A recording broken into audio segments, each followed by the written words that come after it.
ದಕ್ಷಿಣ ಕನ್ನಡ ಜಿಲ್ಲೆಯ ಜೀವನದಿಗಳಲ್ಲೊಂದಾದ ನೇತ್ರಾವತಿ ನದಿಯಲ್ಲಿ ನೀರಿನ ಮಟ್ಟ ಏರಿಕೆಯಾಗುತ್ತಲೇ ಇದ್ದು ಕುಮಾರಧಾರಾ ನದಿಯು ಮೈದುಂಬಿ ಹರಿಯುತ್ತಿದ್ದರೂ ನೀರಿನ ಹರಿಯುವಿಕೆ ಶಾಂತವಾಗಿ ಇರುವುದರಿಂದ ಉಪ್ಪಿನಂಗಡಿಯ ಸಂಗಮ ಕ್ಷೇತ್ರದಲ್ಲಿ ನೇತ್ರಾವತಿ ನದಿಯ ಸರಾಗ ಹರಿಯುವಿಕೆಗೆ ತಡೆಗಟ್ಟುವಲ್ಲಿ ವಿಫಲವಾಗಿದ್ದರಿಂದ ಈ ಭಾಗದಲ್ಲಿ ಪ್ರವಾಹ ಭೀತಿ ಎದುರಾಗಿದೆ.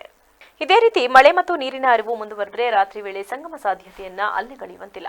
ಮಂಗಳವಾರ ನಸುಕಿನ ಜಾವ 4 ಗಂಟೆಯ ಬಳಿಕ ನದಿ ನೀರಿನಲ್ಲಿ ಏರಿಕೆಯಾಗಿದ್ದು ಉಪ್ಪಿನಂಗಡಿಯ ಶ್ರೀ ಸಹಸ್ರಲಿಂಗೇಶ್ವರ ಮಹಾಕಾಳಿ ದೇವಾಲಯದ ಬಳಿಯ ಸ್ನಾನಘಟ್ಟದಲ್ಲಿ ನೇತ್ರಾವತಿ ನದಿಗಿಳಿಯಲು ಇರುವ 39 ಮೆಟ್ಟಿಲುಗಳಲ್ಲಿ 4 ಮೆಟ್ಟಿಲುಗಳಷ್ಟೇ ಕಾಣಿಸಿಕೊಂಡಿದ್ದು ಬೆಳಗ್ಗೆ 6 ಗಂಟೆಗೆ ನದಿ ನೀರಿನಲ್ಲಿ ಇಳಿಕೆಯಾಗಿದ್ದು 6 ಮೆಟ್ಟಿಲು ಕಾಣುತ್ತಿತ್ತು. ಆದರೆ ಬೆಳಗ್ಗೆ 7:30ರಿಂದ ನದಿ ನೀರಿನ ಮಟ್ಟ ಏರಿಕೆಯಾಗುತ್ತಲೇ ಇದ್ದು ಈಗ ಇಲ್ಲಿನ ಸಂಪೂರ್ಣ ಮೆಟ್ಟಿಲುಗಳು ಮುಳುಗಿ ನೇತ್ರಾವತಿ ನದಿಯ ನೀರು ಶ್ರೀ ಸಹಸ್ರಲಿಂಗೇಶ್ವರ ದೇವಾಲಯದ ಎದುರು ಇರುವ ಶಾಂತ ಹೋಟೆಲ್ ತನಕ ತಲುಪಿದೆ. ಇಂದು ಬೆಳಗ್ಗೆಯಿಂದಲೇ ಪುತ್ತೂರು ತಹಶೀಲ್ದಾರ್ ಸೇರಿದಂತೆ ಕಂದಾಯ ಇಲಾಖೆ ಅಧಿಕಾರಿಗಳ ತಂಡ ಜಲಾವೃತ ಪ್ರದೇಶಗಳಿಗೆ ಭೇಟಿ ನೀಡಿ ನದಿ ಪಾತ್ರದ ಪ್ರದೇಶಗಳ ಪರಿಶೀಲನೆಯಲ್ಲಿದ್ದು ಪ್ರಾಕೃತಿಕ ವಿಕೋಪಗಳು ಸಂಭವಿಸಿದರೆ ಕಾಳಜಿ ಕೇಂದ್ರದ ವ್ಯವಸ್ಥೆಯೊಂದಿಗೆ ಪ್ರವಾಹವನ್ನು ಎದುರಿಸಲು ಸನ್ನದ್ಧವಾಗಿದೆ. ಆದರೆ ಜಲಾವೃತಗೊಂಡ ಮನೆಯವರು ಅವರ ಸಂಬಂಧಿಕರ ಮನೆಯಲ್ಲಿ ಆಶ್ರಯ ಪಡೆದಿರುವುದರಿಂದ ಈವರೆಗೆ ಕಾಳಜಿ ಕೇಂದ್ರಕ್ಕೆ ಯಾರೂ ಕೂಡ ಶಿಫ್ಟ್ ಆಗಿಲ್ಲ.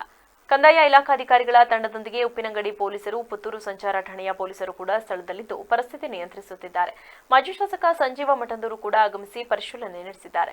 ನದಿಗಳ ನೀರು ಏರಿಕೆಯಾಗುತ್ತಲೇ ಇರುವುದರಿಂದ ಹೋಂಗಾರ್ಡ್ಗಳನ್ನೊಳಗೊಂಡ ಪ್ರವಾಹ ರಕ್ಷಣಾ ತಂಡ ಸನ್ನದ್ಧವಾಗಿದ್ದು ಸಂಗಮ ಕ್ಷೇತ್ರದ ಬಳಿ ಪರಿಸ್ಥಿತಿ ನಿಯಂತ್ರಿಸುತ್ತಿದ್ದಾರೆ. ಅಗತ್ಯ ಬಂದರೆ ತಕ್ಷಣಕ್ಕೆ ಬೇರೆ ಕಡೆ ಹೋಗಲು ಕೂಡ ಇವರು ತಯಾರಾಗಿ ನಿಂತಿದ್ದು ರಬ್ಬರ್ ಬೋಟ್ ಅನ್ನು ಪಿಕಪ್ ವಾಹನದಲ್ಲಿ ಈಗಾಗಲೇ ಲೋಡ್ ಮಾಡಿಟ್ಟುಕೊಂಡಿದ್ದಾರೆ.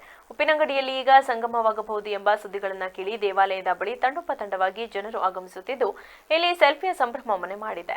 ಇವರನ್ನ ನಿಯಂತ್ರಿಸುವುದು ಕಷ್ಟಕರವಾಗಿದ್ದು ದೇವಾಲಯದ ಬಳಿ ವಾಹನಗಳ ಸುಗಮ ಸಂಚಾರಕ್ಕೂ ಅಡಚಣೆಯಾಗಿ ರಸ್ತೆಯ ಇಕ್ಕೆಲೆಗಳಲ್ಲಿ ವಾಹನಗಳನ್ನು ನಿಲ್ಲಿಸಿರುವುದು ಕಂಡುಬಂದಿದೆ. ತುಂಬು ಹರಿಯುತ್ತಿರುವುದು ಮಾತ್ರ ಅಲ್ಲ, ನದಿಯ ಆ ಒಂದು ದಡದಿಂದ ಮೇಲೆ ಬಂದು ನೆರೆಯ ಹಂತಕ್ಕೆ ಇವತ್ತು ತಲುಪಿದೆ. ಇಂಥ ಒಂದು ಸಂದರ್ಭದಲ್ಲಿ ಇಡೀ ಜಿಲ್ಲೆಯಲ್ಲಿ ನೆರೆ ಬಂದಾಗ ಇಡೀ ದಕ್ಷಿಣ ಕನ್ನಡ ಜಿಲ್ಲೆಯಲ್ಲಿ ಒಂದು ಅದಕ್ಕೆ ಪಾವಿತ್ರ್ಯತೆ ಮತ್ತು ಅಲ್ಲಿ ಗಂಗಾ ಪೂಜೆ ಆಗುವಂಥದ್ದು ಅದು ಉಪ್ಪಿನಂಗಡಿಯ ಸಂಗಮ ಕ್ಷೇತ್ರದಲ್ಲಿ ಮಾತ್ರ. ಯಾಕೆ ಉಪ್ಪಿನಂಗಡಿಯ ಸಂಗಮ ಕ್ಷೇತ್ರ ಅಂದರೆ ಅಲ್ಲಿ ಕುಮಾರಧಾರ ಮತ್ತು ನೇತ್ರಾವತಿ, ಸುಬ್ರಹ್ಮಣ್ಯದಿಂದ ಮತ್ತು ಧರ್ಮಸ್ಥಳದಿಂದ ಬರುವಂಥ 2 ನದಿಗಳು ಸಂಗಮ ಆಗುವಂಥ ಆ ಪವಿತ್ರವಂತ ದಕ್ಷಿಣ ಕಾಶಿಯಲ್ಲಿ ಸಹಸ್ರಲಿಂಗೇಶ್ವರ ಮಹಾಕಾಳಿಯ ಸನ್ನಿಧಿಯಲ್ಲಿ ಜನ ಪೂಜೆ ಮಾಡಿ ಆ ಗಂಗೆಯನ್ನು ಮರಿಸುವಂಥ ಕೆಲಸವನ್ನು ಮಾಡ್ತಾರೆ. ಅದು ನಿರಂತರವಾಗಿ ಈ ಒಂದು ಕ್ಷೇತ್ರದಲ್ಲಿ ಸಂಗಮ ಆಗುವಂಥ ಸಂದರ್ಭದಲ್ಲಿ ಆಗ್ತಾ ಇದೆ. ಇವತ್ತು ಕೂಡ ಆಗಿದೆ. ಇಲ್ಲಿ ಆ ಸಂಗಮ ಆಗಲಿಕ್ಕೆ ಕೆಲವೇ ಕ್ಷಣಗಳು ಇದೆ ಅಂತ ಹೇಳ್ಬೋದು. ನದಿಯ ನೀರು ಭಾರಿ ವೇಗವಾಗಿ